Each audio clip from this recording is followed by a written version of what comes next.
voilà wewe nimbura umunyantege nk'uvuga uti laisse tomber je sindiwe mugabo reka ndabivuge peut-être bizotinda bicike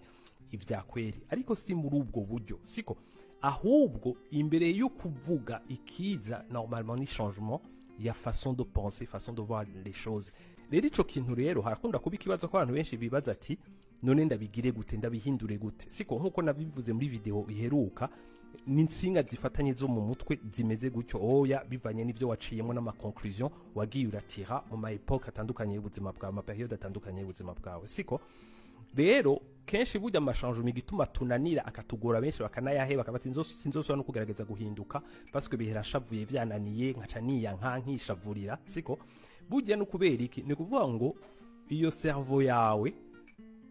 imeze ukutariko hama ugira ukoresha iyo cerveau nyene imeze ukutariko kugira ngo ihindure iyo cerveau nyene imeze donc ugira ukoresha ubwo bumuga bwo muri cerveau yawe kugira uhindure ubumuga bwo muri cerveau yawe donc ibiranka no kuvuga ngo turengani dimension yibi bifatika n'ingene twiyumva ariko tukiga kuja kurondera musi yaho nahone siko kuko hari ukuri kuri hajya musi hari ico bita esprit uravyumva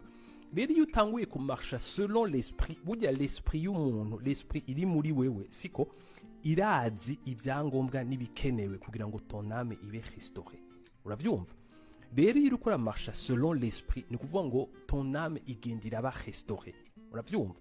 rero l'esprit rero naho oya ndakubwira ni bwa buntu nkunda kuvuga butandukanye ugasanga nk'umunsi umwe jewe navyumva gutya ariko Imana imbwiye ati uno munsi gumba ngaha tuganire canke uno munsi genda urabe kanaka canke hagarika ico kintu wari kurakora ugira iki nkumva ko hariho inspiration ikiraza kandi des fois bikansista abantu benshi bashobora kuba ati none ninibesha ninibwira ngo ni Imana atariyo ninayeke nta kibazo ariko ndakunda kuvuga nti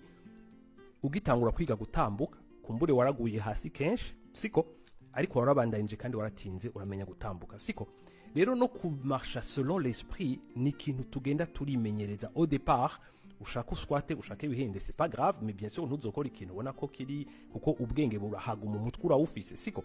ariko uragifatira umwanya ukaraba rero kumarsha selon l'esprit nico kintu ca mbere qui transforma qui restaure ton âme siko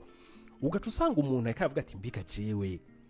ko je nk'ubu je ndazi ko kera nkitangura gukizwa par exemple je nabwiye Imana nje naza ko bigoye ko nkizwa utabanje kunkiza ishavu